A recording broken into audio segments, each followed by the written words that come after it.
पत्रकार बंधुओं को नमस्कार। प्रधानमंत्री की डिग्री का मामला जब से सामने आया है, पूरी की पूरी भारतीय जनता पार्टी बौखला गई है।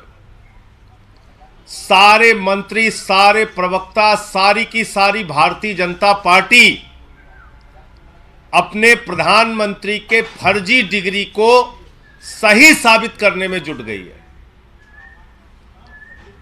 और मैं इसको फर्जी डिग्री क्यों कह रहा हूं? इसलिए कह रहा हूं कि प्रधानमंत्री जी ने जो डिग्री सार्वजनिक की है, प्रधानमंत्री जी की जो डिग्री गृह मंत्री अमित शाह जी के द्वारा प्रेस कॉन्फ्रेंस में दिखाई गई है, वो डिग्री अपने आप में कई सवाल खड़े करती है। अभी सिलसिलेवार करके मैं आपके सामने बताऊंगा।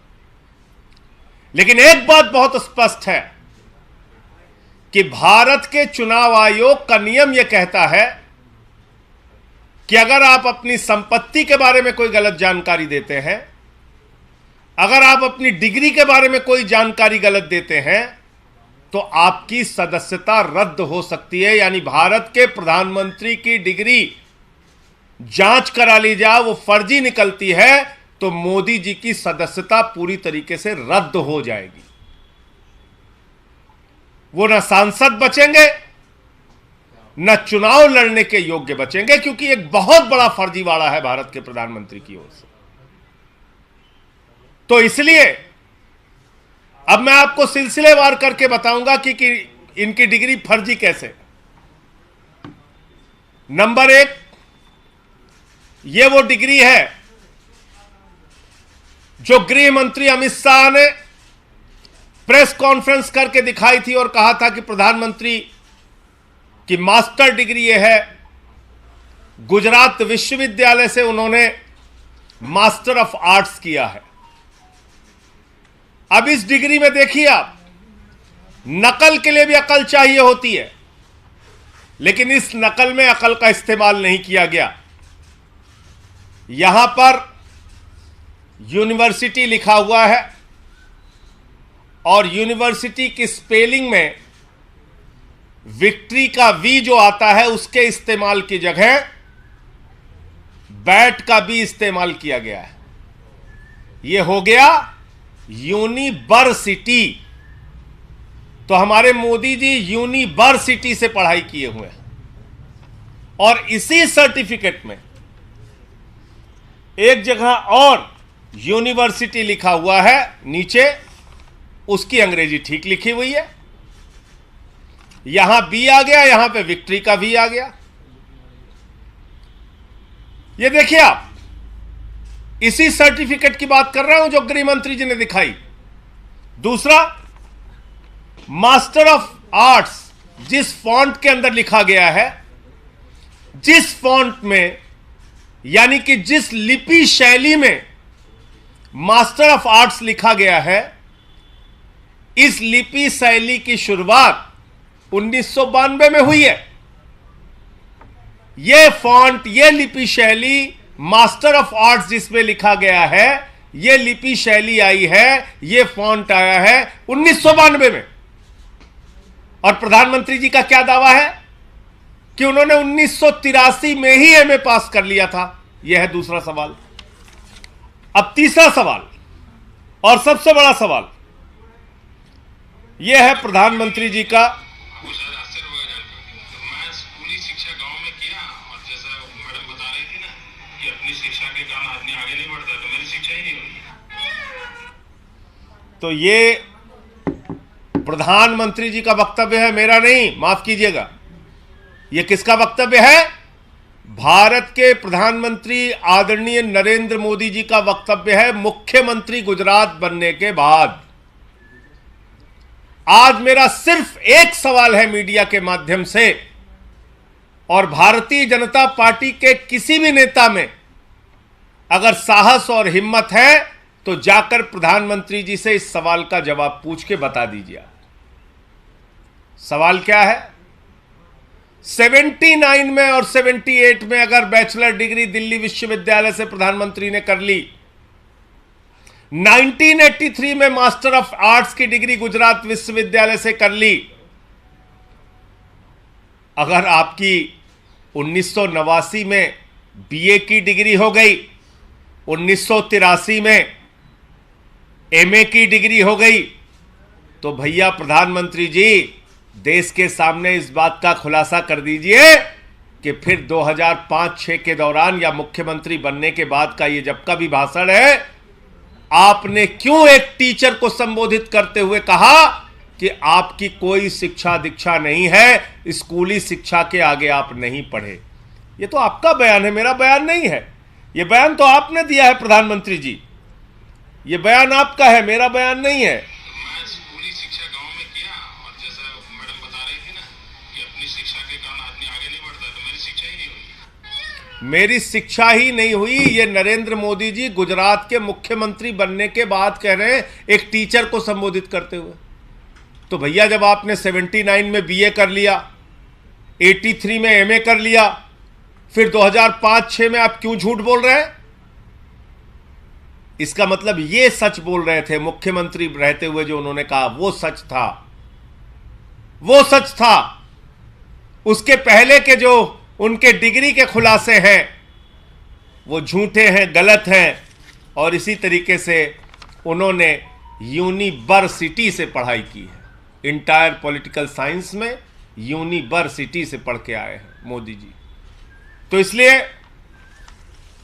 गुजरात हाई कोर्ट का जो फैसला आया वो अपने आप में बड़ा ही चौंकाने वाला है, हास्यास्पद है कि सीआईसी ने ऑर्डर दिया था डिग्री दिखाने के लिए, गुजरात का विश्वविद्यालय गया हाई कोर्ट में कि डिग्री ना दिखाई जाए, और गुजरात के हाई कोर्ट ने जुर्माना कर दिया अरविंद केजरीवाल जी के ऊपर, जिसका कोई लेना देना नहीं। वो गए भी नहीं अपील में। तो इसका मतलब दाल में काला नहीं, पूरी की पूरी दाल काली है। और नकल के लिए भी अकल चाहिए, उस अकल का भी इस्तेमाल यह डिग्री दिखाते समय नहीं किया गया है।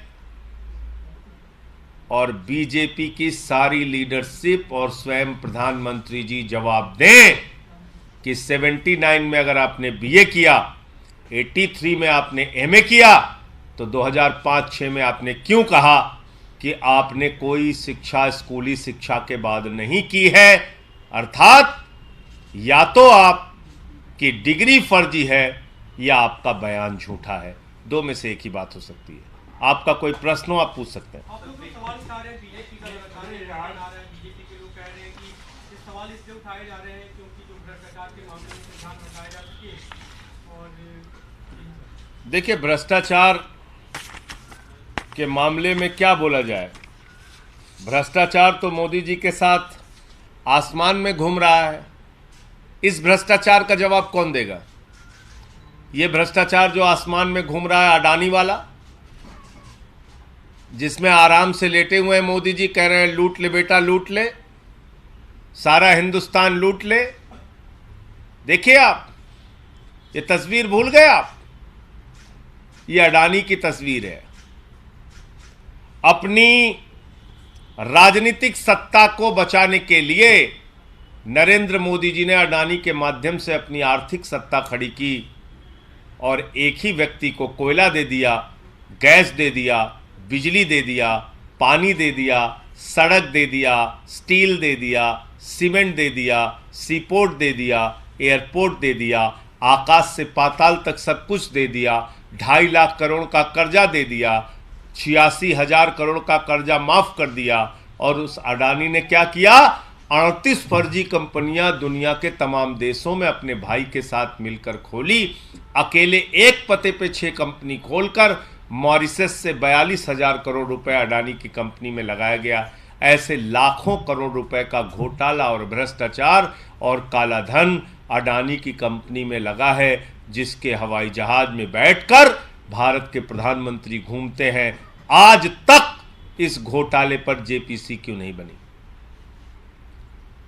सारी की सारी पार्लियामेंट की पार्टियां एक स्वर में मांग कर रही हैं, जेपीसी बनाओ, जांच तो कराओ। जांच नहीं कराते, क्योंकि घोटाले में भारत के प्रधानमंत्री और भारत की सरकार सर से पांव तक डूबी हुई है। यह है सच्चाई। और कोई प्रश्न हो आप लोगों का? धन्यवाद। गुजरात हाई कोर्ट के सामने आया जो 2002 के दंगे मामले में जो रेप और मर्डर के आरोपी थे उन 26 लोगों को रिहा कर दिया गया है।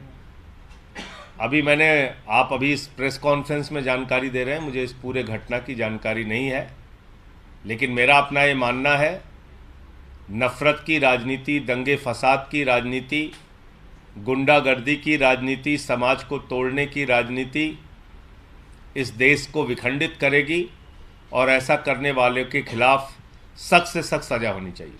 पश्चिम बंगाल और बिहार में कुछ जगह हिंसा हुई है।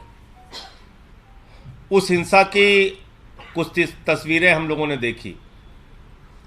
पहली बात तो भगवान श्री राम की मर्यादा के विपरीत, उनका जो जीवन चरित्र था उसके विपरीत जाकर अगर हम रामनवमी के जुलूस में राष्ट्रपिता महात्मा गांधी के हत्यारे गोडसे की फोटो लेके घूमेंगे तो फिर ये बहुत बड़ा सवाल है हमारी व्यवस्था के ऊपर कि आखिर राष्ट्रपिता महात्मा गांधी के हत्यारे की तस्वीर का, गोडसे की तस्वीर का रामनवमी के जुलूस से क्या लेना देना है?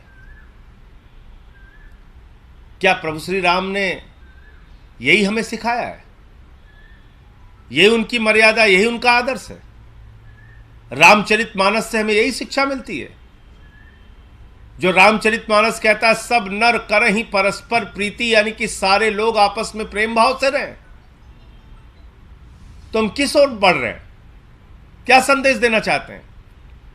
हिंसा करने वाले हिंदू धर्म के हों या मुसलमान धर्म के, किसी भी धर्म के व्यक्ति हों, किसी भी राज्य की हिंसा हो, उसके खिलाफ सख्त से सख्त कार्रवाई होनी चाहिए। और अभी तो सुप्रीम कोर्ट तक ने कह दिया, नफरत फैलाने वालों के खिलाफ जो लोग कार्रवाई नहीं करते, नफरत की भाषा बोलने वालों के खिलाफ जो कार्रवाई नहीं करती, वो सरकारें नपुंसक सरकार है। ये तो सुप्रीम कोर्ट की टिप्पणी आ गई है।